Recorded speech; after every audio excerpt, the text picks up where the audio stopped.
This video is going to spoil pretty much every aspect of Kamen Rider Gaim. Don't watch it if you haven't seen it. If you don't know what Kamen Rider is, watch Kamen Rider Gaim without any prior knowledge because I think that would be really funny. If you're a fat-ass goth bitch, hey, what's up? I actually don't care about any of this. This is just a joke video.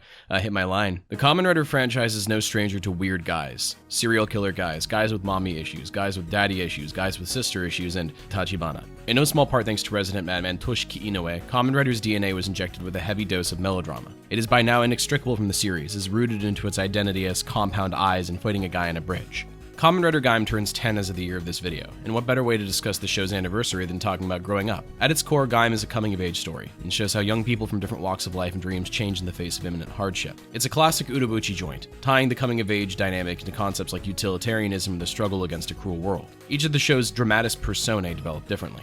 The protagonist, Kota, starts out as a naive man-child whose stubborn grip on his naivete is exactly what allows him to mature into the adult and hero he needed to become. Kaito begins the story as a child's idea of an adult who evolves into a principled ally, but learns all the wrong lessons and tries to change the world in the worst possible way. Takatora, the adult of the group, is self-assured in his maturity, but this overconfidence is what allows his good intentions to be exploited by other adults. He learns that people never stop growing, and that he can still make the world a better place no matter how pointless it seems. Then there's the weird guy. You know who the fuck it is. Love him or hate him, it's Mitsuzane Kureshima, Kamen Rider Ryugen, and Takatora's younger brother. Out of all the weird guys in Kamen Rider's history, Michi is high up there. I maintain that Mitsuzane is the best written character in the show. Not a good person, not a relatable person, just a well-written one. His downward spiral is just a sight to behold. I want to talk about Mitsuzane's corruption arc and how it ties into the coming-of-age themes present in the show. First, a disclaimer. I am making this video as a Westerner who isn't a native Japanese speaker. I'm also going off of subtitles that take liberties with their translations. I am inherently offering an incomplete commentary on the story. This video is not meant to be authoritative and a lot of it is conjecture. If I'm missing certain cultural contexts or you think something should be pointed out, please let me know in the comments. Part 1. Two Vineyards. We first meet Team Gaim member Mitsuzane Kureshima as just another dancer in the group. He's quiet and methodical, but exceptionally bright for his age. He attends a prestigious high school run by Yggdrasil, in no small part thanks to his older brother Takatora's high position in the corporation. We're shown here that Mitsuzane and Michi are kept separate from each other. At school and at home, Mitsuzane is a dutiful and competitive student who refuses to interact with his snobbish classmates. Upon leaving class and shedding his uniform, he becomes Michi, and dances to his heart's content with his friends.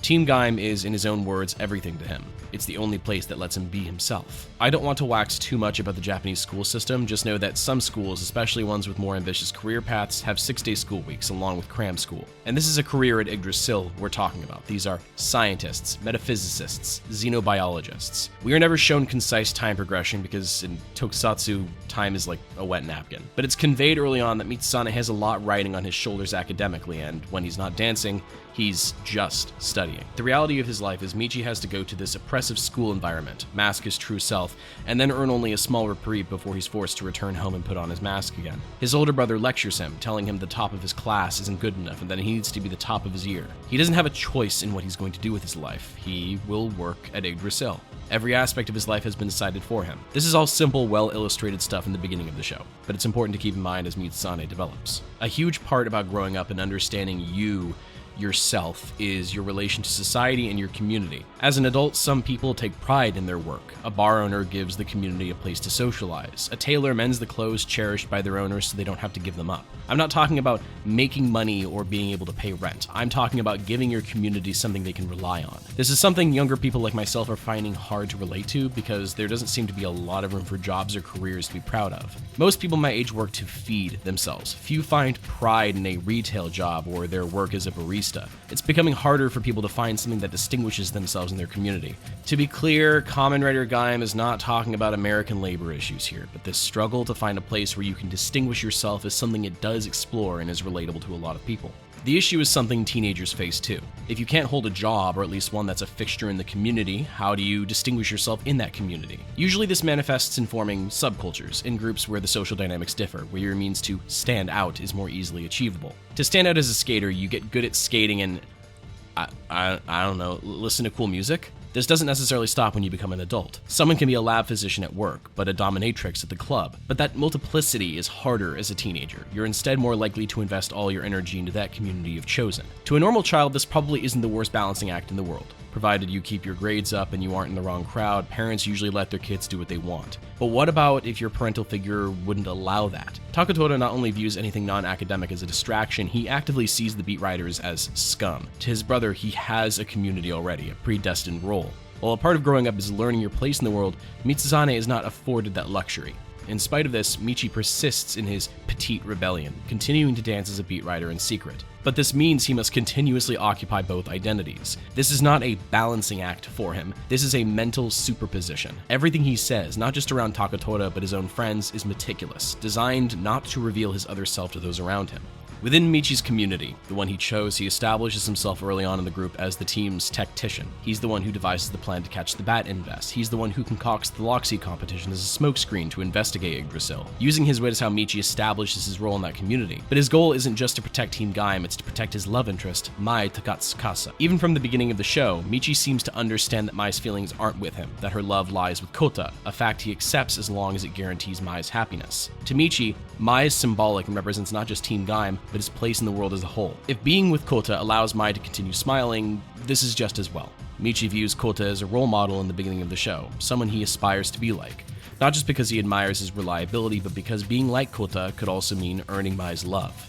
As we learn later on and then realize in hindsight, Michi's view of Mai was always a little scummy. It's not healthy. It's not fair to project your ideals onto another human being like that. Mai is a fully realized person, someone who has her reasons for what she does. She chastes at being looked down on or lied to, and yet Michi disrespects her by doing those very things. When Michi excludes Mai from the fight against Yggdrasil, when he deliberately keeps her in the dark, he's not doing it to protect her, at least not directly. He's doing it because the loss of her innocence equates to him the loss of where he belongs. To Michi, Mai is an object to be safeguarded, to be coveted. It's ironic then that his attempts at leaving her in Roshuo's safekeeping causes her to become a living plot device to be fought over. As the beat writers slowly realize that the Invest games aren't just games, Michi is among the first to grasp the gravity of what's actually happening. He knows Yggdrasil, and more importantly, he knows his brother and what he's willing to sink to. He knows now that his friends are not only in real danger, but that the place where he belongs to could be taken from him too. So he convinces Kota to keep quiet, as well as stop transforming. Michi isn't tactically wrong here, but his reasons are selfish. There's no moral reason the rest of the beat writers shouldn't know about what's happening. He simply doesn't want his life of youth and escapism to be contaminated by the encroaching shadow of a pre-decided adulthood. This is where we begin to see Michi's immaturity rear its head. A subculture, a community, regardless of how much you don't want it to be, is part of the world. It does not exist in isolation. It might be insulated, it might have a buffer due to geography or upbringing, but waves in the sea will hit all shores eventually. Michi is presented as the most pragmatic member of the team, but he uses that very same pragmatism as a veil for his own delusions, that he's doing it for everyone's sake, when keeping them excluded is worse in the long run. This is where we see the bifurcation between Kota and Michi begin. Kota, compared to Michi, is a fairly simple person. His decisions and actions are predictable. This is not a flaw, it's exactly why he's so reliable to his team. Kota may be met with opposition, reasons as to why he's in the wrong, but ultimately he always charges through. He acts in the now, for what's best in the moment. This was all well and good in the beginning of the show because everything was simple. It was just kids playing pretend. But Michi now knows things have changed, that what matters to him is at risk. Asking Kota to throw his belt into the river was a feeble attempt at having things return to how they were. If Kota and him can't transform anymore, then they can't be targeted. Then Mai's smile isn't endangered. But he makes this play as Invests attack people, as he expects Kota to just sit by and watch. He's asking Kota to return to how things were when, in plain sight, that isn't possible anymore. Kota's recalcitrance was admirable to Michi in the beginning, but it's in this moment that he begins to waver on the person he once looked up to. Part 2. Turning sour. In the infamous episode 14, seriously, you could just say that episode and I'm pretty sure everyone will know what you mean, Michi learns the truth of what the Invests are and of Yuya's fate. When Taketora learns Ryugen's identity and reveals to him what the Helheim actually is, what remaining pillars separating his two worlds collapse. The truth of the forest is so monumental, so horrifying, he has no choice but to join Yggdrasil as their double agent. When Kota learns of Yggdrasil's true plans and eventually of his own crimes, he too tries to keep his friends in the dark. Part of this is because Michi told him to, because Kota trusts Michi and sees him as a smart, responsible friend. But he can't abide it forever, and eventually Mai and the others are initiated into the looming crisis. Kota is completely in the right here. The good times you've experienced in the past may end, there may be hardship that takes its place. But the good times exist because of good people, the ones you trust and you can rely on. There is no promised end to the pain, and perhaps it never will end. But if you protect those people and let them protect you, then new good times might follow and soften the pain of growing older. Michi does not understand this, or failing that, refuses to. Mai and Team Gaim were always a salve on his regimented life. They gave him an escape from his brother, from his school. But now that place has been swallowed, enveloped by the imminent void of adulthood. It's for this reason that his desire to protect Team Gaim becomes obsessive, single-minded. What was the only place he had to belong is now under siege, the cancerous roots of Takatora and Yggdrasil invading it, turning his home into yet another responsibility for him. And though Mitsuzane surely knows that his home is not what it once was, he deludes himself into thinking he can put it in stasis, that if he tries hard enough, it can be shielded from the horrors to come. He can't. We know he can't. But in trying to anyway, he inevitably drives this place further apart from him. Now with an entire megacorporation and its foot soldiers at his disposal, Michi tries to piece his splintering old life back together. He once more tries to make Kota give up his Sengoku driver, this time under the auspice of hostage-taking. Upon becoming a double agent, Michi tries to let Kota down easy. Though he sees Kota as a liability, he still cares about him and hopes he can still be part of the world Michi seeks to preserve. But it doesn't work. Despite having all the resources Mitsuzane needs, Kota powers through every time. Like Michi, Kota is changing. Who was once a young adult still playing pretend is becoming a real hero, someone whose principles don't falter under pressure but instead harden like a diamond. Michi sees two options, no doubt reflections of his own life. You either live in ignorance of what is happening, or you grow up, cast aside your principles, and fight on the front lines. He wants Kota to choose one of them, be the aloof older brother figure in his idyllic world, or abandon his stubborn affectations about protecting people and help Yggdrasil. To him, you cannot do both. Trying to exist in the real world but be part of the Beat Rider world means contaminating it. And in spite of that, Team Gaim, Mai, still rely on Kota the most. Michi cannot reconcile Mai liking Kota more despite his recklessness endangering her. It is at this time Michi's pseudo-parental exasperation with Kota festers into growing resentment. He begins to see Kota not as a naive friend who needs to be put in his place, but as an active threat to everything he is trying to protect. When Kota finally confides in Mai the truth of everything, this view of Kota is solidified. He is a scourge on Michi's ideal world and must be eliminated. He lures Kota into a trap, and when he's distracted, Michi straight up just tries to murder him. It's only when Kaito, the worst guy you know just made a great point, Kumon steps in, that Kota is saved. This hatred grows even further when Takatora, having been kept in the dark by Ryoma, learns of the overlords and becomes Kota's ally.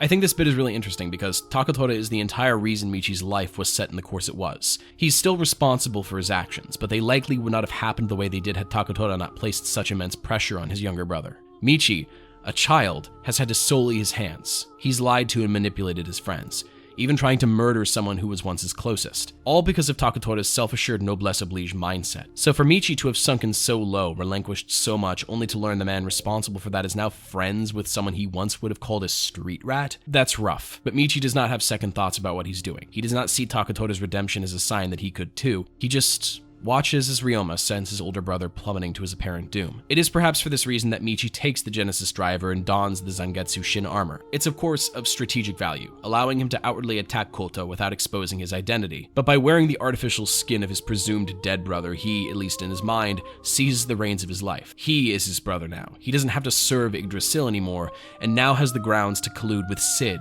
and eventually the overlord Regue. Part 3. Catabasis.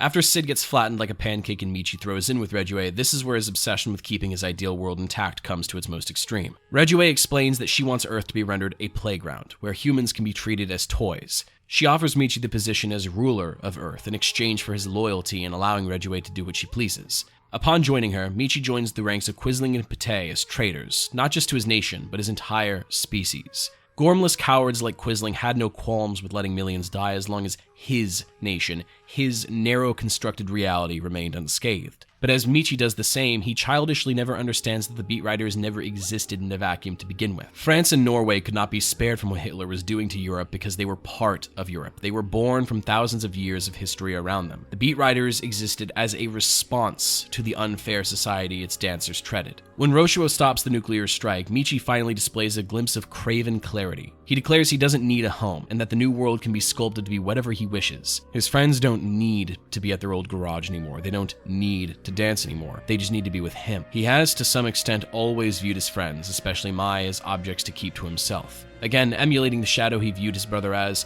Mitsuzane starts wearing a suit and just kind of looks like a jagoff. When Rat and Rika wander too far, he has little remorse when Regue hooks them up to the vitality-draining machine. They didn't do as he asked. They didn't play the part he decided for him. It's his turn in the I decide your life suit. And if you don't do as he says, then you'll be tossed from his arc. He has no issue with beating Peko within an inch of his life to take Mai captive, because no matter how much she cries, he decides what her life is now. Her emotions are irrelevant to him as long as she lives. Mitsuzane no longer wants a safe space for his friends to be spared from the apocalypse. He wants a bubble, a place where his property is kept in stasis. They'll never change, never grow, never evolve. He can shake the bubble, see them rattle around in their prison to remind himself they'll always be there. He'll always be able to reminisce on the good times past, times he was instrumental in destroying. Mitsuzane Kureshima wants a snow globe. He neither notices nor cares that his entrapped friends are still people now forced to watch from their glass shell that everything they cherish has become compost for something unimaginable.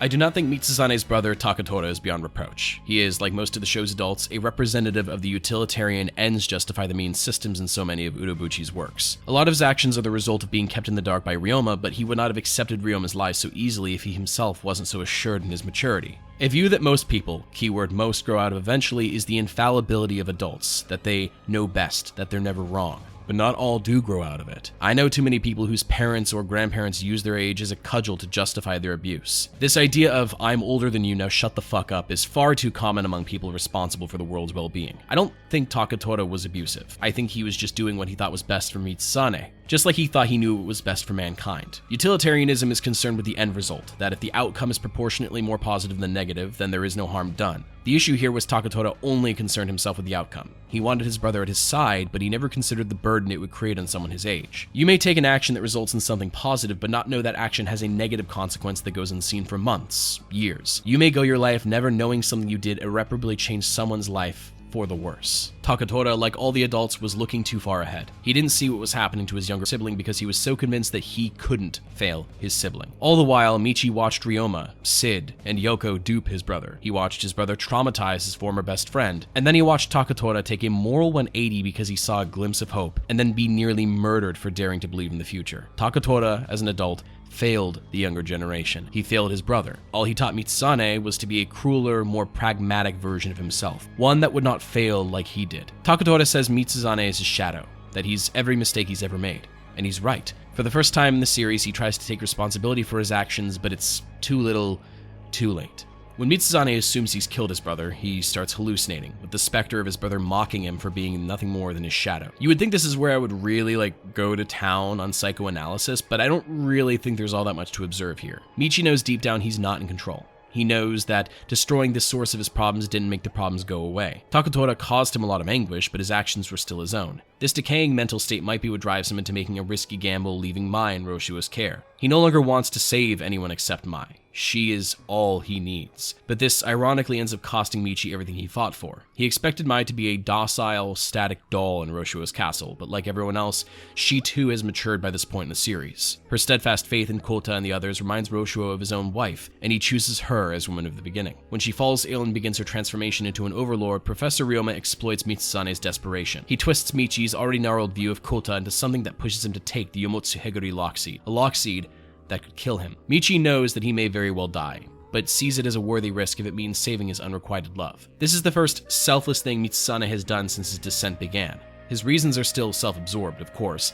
Saving Mai would still mean keeping her in his cage, a fate not much better than losing your humanity. But his willingness to sacrifice himself calls back to the fact that his intentions, like his brother's, started out good. It's pitiful then, knowing as an audience that Ryoma, the same man who easily manipulated Takatora, is doing the same to Michi here. But Michi cannot afford to not act. Mai is the last thing in this world that matters to him. I don't want to talk too much about the design of Kamen Rider Ryugen here, because we know most of the hero franchise side of the show is decided before it gets its writer or cast. Kamen Rider Ryugen, the faceless superhero, could have been anyone. The writer might write the character to tie into the design of the suit or gimmick, and they definitely do that in this show, but when something design-wise is expertly weaved into the story or character, that's because the writer made it important, not because the design itself is intrinsically important. Kamen Rider Bravo's Roman gladiator motif could have been completely cosmetic, but Udabuchi writing Oren as a sadistic fighter who craves to be in the spotlight makes that motif relevant. Point is, most of Ryugen's suit design is kind of irrelevant to Mitsuzane's character until he uses the Yomotsu Heguri lock seat. This is one of those, yeah, we got a little extra budget left over suits that weren't part of the original show's toy line, hence it's actually written with the character in mind. The Yomotsu Heguri lock seat is inspired by the mythological hags named the Yomotsu Shikome. In the Japanese Kojiki, the kami, Izanami no Mikoto, dies giving birth. Her husband, Izanagi no Okami, travels to the underworld to rescue her. When Izanagi finds his wife and lights his comb, he's horrified to see her ghastly, rotten form. He flees in terror, and the enraged Izanami sends the Yomotsu Shikome, the underworld hags, after him. Izanagi threw his headdress to the ground, causing them to turn into what is called ebikazura, the old Japanese word for yamabudo, a type of grape. He then breaks his comb, throwing the pieces to the ground and turning them into bamboo shoots. The hags, distracted, stop to eat the grapes and bamboo shoots as Izanagi flees the underworld. I am not an anthropologist, and my understanding of mythology is tepid at best, but Izanagi's descent into the realm of the dead is a story that occurs in countless other cultures, a journey called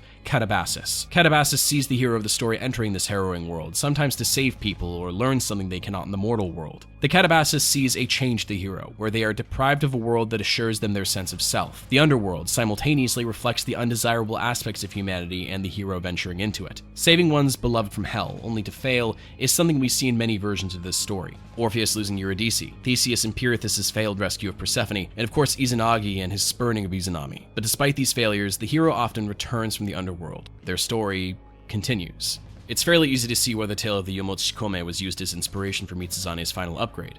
The Helheim itself is explicitly named after the Nordic underworld of the same name. The cast of the story were plunged into this land of the dead from the first episode, a world where walking corpses, shades of those who once were, do all they can to assure those who enter don't return. Michi not only undergoes a physical descent into the underworld, he's faced with a psychological, moral one. He plunges his very soul into complete darkness to learn how he might break out of the yoke of a cruel world. He sinks deeper with every episode to rescue his beloved from an approaching doom. Mitsuzane desecrates his mind and eventually his own body out of a twisted love. And like Orpheus, like Theseus, like Izanagi, his descent into darkness bears no fruit. He all too easily is duped into carrying out Ryoma's dirty work so he could kill Mai and excise the golden fruit from her body. We never learn if Mai would have survived her role as woman of the beginning if she'd not been killed, but judging by what became of Roshuo's wife, it seems likely that all Michi could have done was buy time. Mai's spirit transcends death and says farewell to her old friend. I think this fact that Mai defies death, not her initial death itself, is what finally shatters Mitsuzane's obsession for control. Michi wanted to keep Mai in a glass ball as a trophy, a prisoner, so that she could never change or disappear. While I don't think Michi would have ever killed Mai, her mortal death would have resulted in a final anguished confirmation in his worldview, that if he had been there he could have stopped it, that it was someone else's fault. But there isn't that finality. Mai reappears, no longer imprisoned by him nor her own body, and tells him that what she's doing is her own choice. There is nothing he can do about this. He cannot exploit her kindness to capture her. He can't lie to someone who's become omniscient. Like everyone else in the show, the Mai we once knew, a child,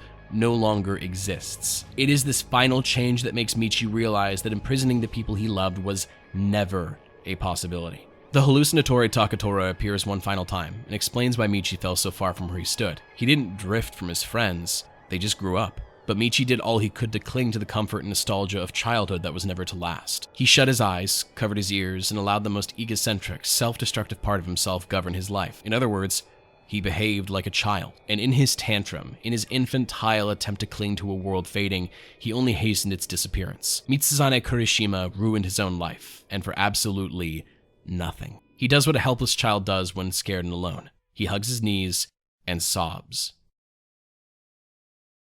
Part 4. Aged Like Wine. Following Kota's victory and departure from Earth, we see Michi months later, a guilt-stricken, self-imposed exile. His closest friend and lost love have ascended to a new level of existence. The perfidious Ryomas, Sids, Rejues, dead and dusted. Takatora is a vegetable. There is no one left to guide him, or even to manipulate him. He stands alone in a world that will never know the truly vile depths he sunk to. There is no punishment, no recompense and weight that might put him on the course of redemption. The journey of Katabasis often ends with the hero emerging from the underworld a wiser, more learned person. Even in the stories of Orpheus or Izanagi, there are lessons gleaned from their failure. Their reasons for descending may have been noble, but their venture to the land of the dead is undone by their own foolishness, their aims supplanted by a cruel lesson. What they went in for is not what they come out with. Michi did not need to emerge from this rhetorical underworld, and I think many fans would have gladly seen him die or take his life at the end of the show. But emerged, he did. What did he learn? In his comatose state, Taketora talks with Kota one last time. He tells the elder Kureshima to return to Michi, show him that this isn't the end of his life. Taketora failed Michi as a brother, and Michi in turn failed the world. But if Taketora can change, if he can make himself up to his brother, then there is no reason Michi in turn can't do the same for the world. It will be hard. They will never forget what happened between the two of them. But if this do-rat wearing-ass idiot could hold on to hope for Michi to the very end, just like he held on to the rest of his imbecilic hope for mankind, then so can Taketora. You have to trust people, trust each other, trust that they'll do the right thing. Yggdrasil didn't trust mankind to face calamity, Taketora didn't trust Michi to grow into a noble adult by himself, and Michi didn't trust anyone. It is irrational. It is buffoonery to trust people to make the right choices, but that's exactly why you do it. That ability to face the odds and deny its rule over you, even if it means your own destruction, is what makes us human. Episode 47 of Kamen Rider Gaim is a bit odd. The story of Gaim, for all intents and purposes, ends on episode 46. The shot of Taketora smiling is a perfect way to end the series, but because of scheduling and no doubt to feed the Toei crossover movie industrial complex, we get episode 47 anyway. We see the return of Kolgane from the summer movie for some reason, and fighting happens. Look, this episode is not as bad as the last episode of Double, where they just completely undo what is one of the biggest tearjerkers in franchise history. This episode is just a victory lap, while tying up Michi's arc on a positive note, since this is still a kid's show. We see a redeemed Michi fight Kolgane, trying to become Kota's successor as protector of the city. This follows an earlier flashback where Michi asks why Kota fights if he isn't rewarded for it. Michi is no longer a beat rider. There is no double life to uphold, and no doe-eyed girl for his affection to earn. There is no gain in putting his life at risk. It is, on a purely instinctive survival level, irrational to do. In other words, something his old self would never have done. He has to trust that others will do the same when it counts. Then Kota, in his overlord state, appears and saves the day. I do think his appearance here kinda undercuts the messaging a bit. I get it, it's his show, and the kid sitting at the TV will be annoyed the hero isn't in the finale. I just feel like the moral could have been a bit more poignant if, like, I don't know, the untransformed cast showed up and helped Ryugen free the girl from Kogane's control. It's Toku, they could have figured it out. Anyway, with all this covered, what do I personally think about Mitsuzane Kureshima? Well, I think his story is just really sad. Like, he's a piece of shit, but as a character, he is given so many chances to do the right thing, to mature as a person, but to do that means killing the things important to him, which isn't even rooted in reality. His place as a beat writer was never isolated, and that place was never going to last. He didn't just imprison Mai, he imprisoned himself into this mental construct that didn't reflect the real world. Michi was, at least mentally, the most mature member of the group when you meet him, which makes it ironic he ends up being the most vile brat in human history. And it's ironic that every attempt at trying to keep what he has hastens its end. He's just such a pitiful, self-destructive guy. But do I think he is worthy of redemption? I don't know. Urobuchi's works are not known for having the fairest conclusions to characters. What is morally best is not what necessarily happens, but I do think his redemption makes the story more interesting than if he was just killed by Ryoma or Kaito. If one of the morals of Gaim is to trust others, then perhaps we also must trust those who have given us every reason not to. Mitsuzane Kureshima was a child, a selfish brat who cheapened his own life by refusing to respect the lives of others. He tries to manipulate everyone, only to end up the most manipulated.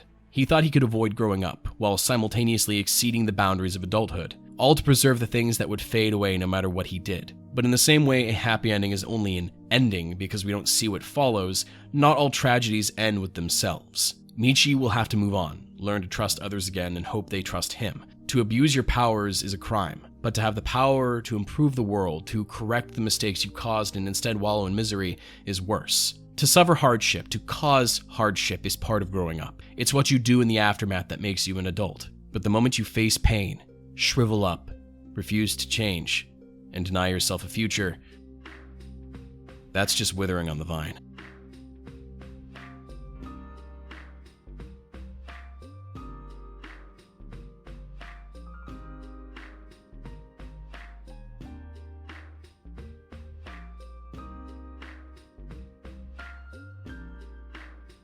Just a small afterword here. I'm gonna out myself as a masochist making this recommendation, but if you enjoyed Kamen Rider Gaim and its more cerebral elements, I highly recommend the manga Shadowstar Narutaru by Mohiro Kito. It is similarly about kids duking it out with supernatural creatures to catastrophic results. I'll say right now, Narutaru is not for everyone. If you have to ask what content warnings are in this manga, the answer is yes. It's there. No shame if you can't vibe with that, but if you can, it's an all-timer in my book. Have any thoughts on my video? Did you like it? Do you think I should be impaled on a wooden spear? Let me know below. Thanks!